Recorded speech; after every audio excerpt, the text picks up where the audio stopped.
The morning sun painted the sky with soft orange light as Lila walked barefoot along the quiet beach. The waves whispered at her feet, leaving cool trails of foam on the warm sand.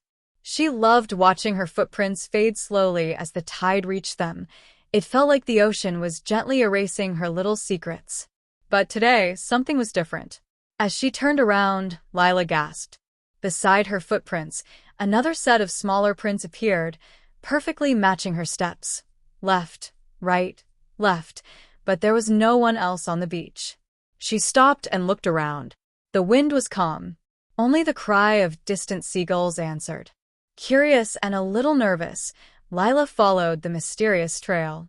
It led to a large piece of coral near the rocks, and right there, half buried in the sand, she found a seashell glowing faintly blue.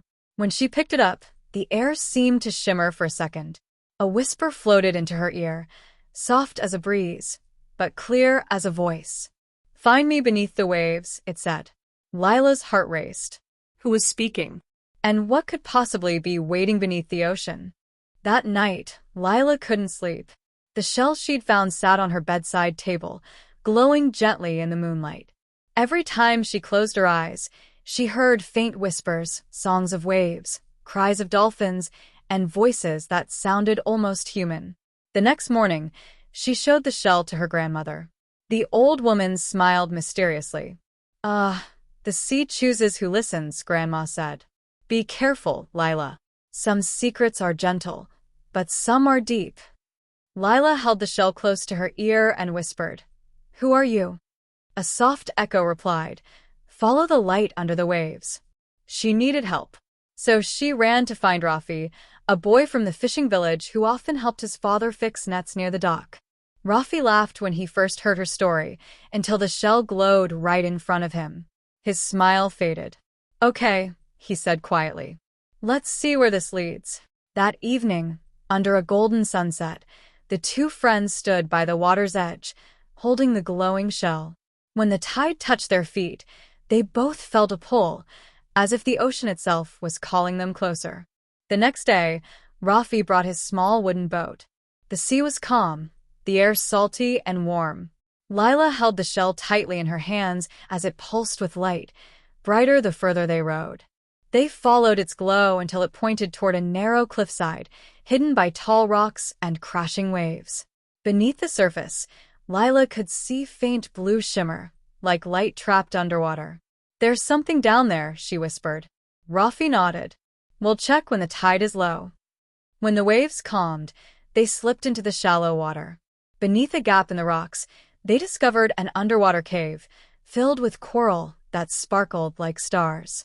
Inside, Lila saw carvings, waves, fish, and human hands etched into stone. The shell glowed brighter than ever. A voice echoed softly, "This is where we once lived, humans and sea together, before they forgot each other." Lila and Rafi exchanged a look. The sea wasn't just whispering, it was remembering. That night, the wind howled fiercely. A storm rolled in, shaking the little fishing village. Waves slammed against the rocks. Lila ran to her window and saw the blue shell glowing like a lantern. She felt it. The sea was calling again. Ignoring the thunder, she grabbed her raincoat and ran toward the shore. Rafi was already there, holding his boat's rope against the wind. "You heard it too, didn't you?" he shouted. The two friends braved the storm, returning to the hidden cave. Inside, the water shimmered with light. The shell lifted from Lila's hands, floating above the waves. From its glow emerged a figure made of water and light, a guardian spirit of the sea. The spirit spoke softly.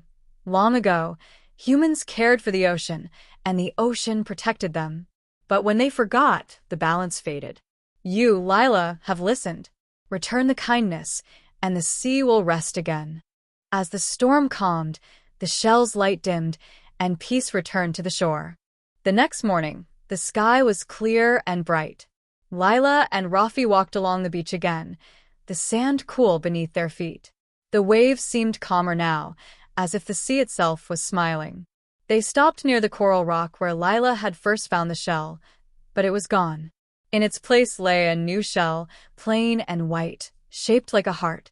Lila picked it up and whispered, "Thank you." Rafi looked at her and grinned. "Guess you're part of the ocean now." She laughed softly. "Maybe we both are." They left a trail of footprints behind them, knowing the waves would soon wash them away, but not their story. Some secrets, after all, aren't meant to be hidden. They're meant to remind us to listen, to care, and to believe.